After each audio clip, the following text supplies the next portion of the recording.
sieviešu florbola līgas pusfināla sērijas ar florbola klubu NND un florbola klubu Ķekavīrs sākusies ar NND komandas uzvaru 6-3. Uz sarunu esam aicinājuši divu vārtu autori Mārs Tapkevičs. Apsveicu tevi ar uzvaru, tavs komentārs par šīsdienas maču. Paldies. Šīsdienas mačs bija spraigs, viennozīmīgi nevar teikt, ka bija viegli. Manuprāt, mēs bijām uz viena viļņa, tas bija arī tas galvenais.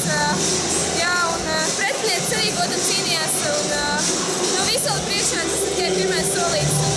Protams, jāsaka liels paldies mūsu vienmēr uzticamajiem līdzekļiem.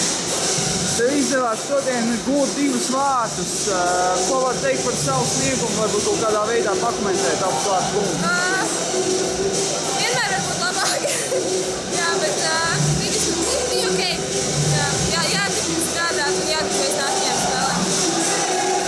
Jau rītā otrais mačs 8 vakarā. Kādi plāni rītdienai? Domāju, turpināt iesākt tādā pašā garā cīnīties. Paldies un lai veids nākamajā spēlē.